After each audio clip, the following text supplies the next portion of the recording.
Spanish Prime Minister Pedro Sanchez makes a point of visiting Ukraine on the day Spain takes over the presidency of the EU. France is hit by more rioting and clashes with the police after a teenager was shot dead by an officer. Dozens of people killed in a road accident in Kenya as a lorry loses control on a major highway.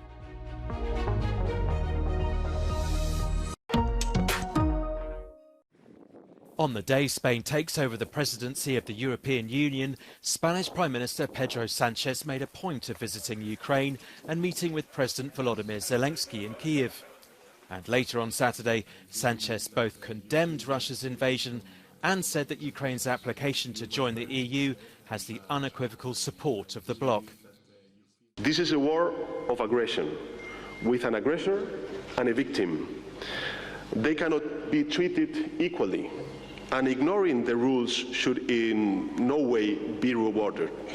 That is why we support President Zelensky's peace formula, which is respectful with international law and the UN Charter. Sanchez, who is a leftist leader, will face a snap general election in 3 weeks where his big threat will come from the far-right Vox party.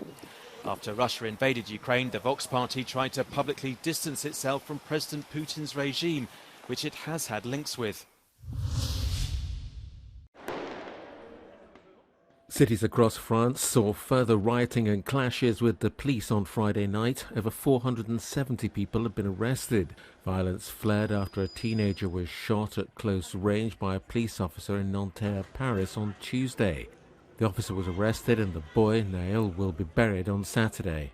Faced with the chaos, the government suspended public transport from 9 o'clock on Friday evening, banned public gatherings, increased manpower and imposed curfews in an unsuccessful attempt to halt the cycle of violence.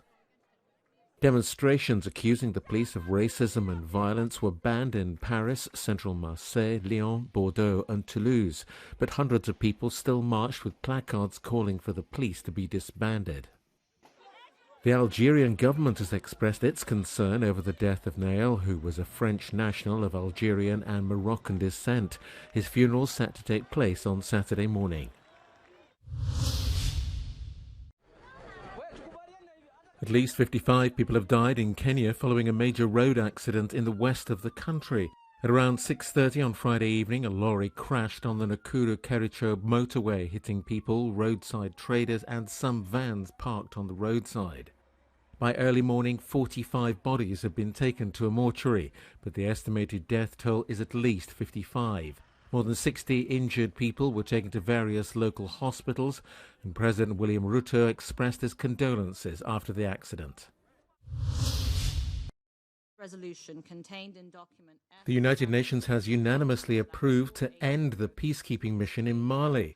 The exit had been demanded by the country's ruling military junta, which is now supported by Russia's Wagner mercenary group in the fight against Islamist insurgents.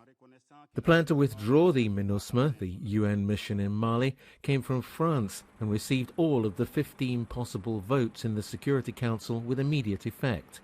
The start of the withdrawal operation of the more than 15,000 personnel begins on Saturday. Across the continent, it's festival season, and this weekend the big one is in the spa town of Karlovy Vary, the home of Central Europe's most important film festival. It's the 57th edition, and it's Russell Crowe's turn to be the main celebrity.